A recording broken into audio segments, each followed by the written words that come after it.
కరీంనగర్ హిందూ ఏకతా యాత్రను విజయవంతం చేయాలని కోరుతూ వెబ్నోట్లో పోస్టర్ ఆవిష్కరించారు.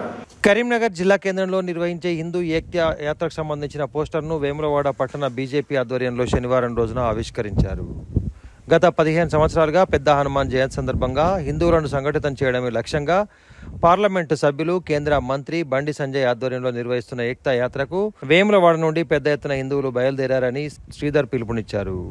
అనంతరం సీనియర్ నాయకులు ప్రతాప రామకృష్ణ మాట్లాడుతూ దేశంలో జరుగుతున్న దాడులను దృష్టిలో ఉంచుకొని రాష్ట్రంలోని ప్రసిద్ధ పుణ్యక్షేత్రమైన రాజన్న ఆలయం కొనువై ఉన్న వేములవాడ నుండి 22వ తేదీ నిర్వహించే యాత్రకు భారీగా తరలి రావాలని పిలుపునిచ్చారు.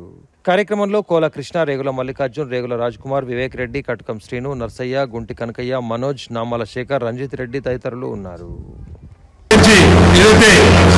సింధూర్ ఆపరేషన్ కార్యక్రమం విజయవంతంగా చేస్తున్న సందర్భంలో మనం 22వ తారీఖు రోజు కరీంనగర్లో జరిగే హిందూ ఏకతా యాత్రకు వేములవాడ పట్టణం నుంచి పెద్ద ఎత్తున కూడా అందరం తరలి రావాలని ఈ సందర్భంగా తెలియడం జరుగుతుంది.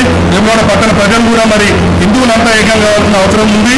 మరి హిందూ ఏకతా యాత్ర ఏదైతే 22వ తారీఖు హనుమాన్ జయంతి రోజున కరీంనగర్లో జరిగే యాత్రకు అందరూ కూడా తరలి రావాలని కోరుకుంటున్నాం. బండి సంజయ్ గారి నాయకత్వంలో పెద్ద జయంతి రోజున హిందూ ఏకతా యాత్రను పెద్ద ఎత్తున మరి హిందూ భక్తులందరూ పెద్ద ఎత్తున హాజరై మరి హిందూ ఏకతా యాత్రను విజయవంతం చేయవలసిందిగా కోరుతున్నాం. గత 15 సంవత్సరాల నుంచి కూడా బండి సంజయ్ గారి నాయకత్వంలో హిందూ ఏకతా యాత్ర అంటే హిందువులను ఏకం చేసే విషయం వారు హిందూ సంఘటిత కోసం, హిందూ ధర్మ సంఘటిత కోసం 15 సంవత్సరాలు ఈ కార్యక్రమం చేస్తూ ఉన్నారు.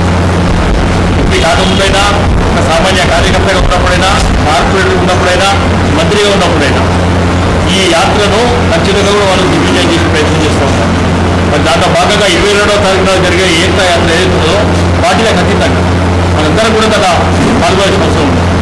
భారతదేశం ఒక లౌకిక దేశం అనగానే హిందువులు మన మెజార్టీ ఉన్నందువల్లే ప్రజాస్వామ్యం ఉంటుంది. మన మైనార్టీగా పడితే హిందూ దేశంలో ఎక్కడ కూడా లౌకిక రాజ్యంగా మనగఉండదు. ప్రజాస్వామ్యం హిందుత్వం ఉన్నప్పుడు ప్రజాస్వామ్యం ఉంటుంది కనుక మనందరం దయచేసి మరి వేలాది మందిగా మనకు కూడా చాలా ఎక్కువ సంఖ్యలో ఇతర పాల్గొనాలి. 13 సంవత్సరాలు కూడా హిందూ ఐక్యత చాలా కనిపిస్తూ ఉంటుంది ప్రజలకు కూడా, భారతదేశంలో అందరూ కూడా. మరి ఒక పవిత్ర పుణ్యక్షేత్రం అందరం ముఖ్యం. హిందుత్వం కానీ హిందూ ధర్మం మీద ఆధారపడి దేవాలయాలు నడుస్తూ ఉంటాయి. చాలా మంది కూడా హిందూ ధర్మం మీద బ్రతుకుతూ ఉన్నాము. మన ధర్మాన్ని విడవకుండా మనందరం కూడా సంఘటన కోసం వేల సంఖ్యలో ఈ కార్యక్రమానికి హాజరు కావాలి. బండి సంజయ్ గారి నాయకత్వంలో జరిగే ఈ ఏకతా యాత్ర ఏదైతున్నదో మన శక్తిని, హిందువుల శక్తిని కూడా ప్రయత్నించాలి. ఖచ్చితంగా కూడా మనం వేల సంఖ్యలో కోరుతా ఉన్నాం.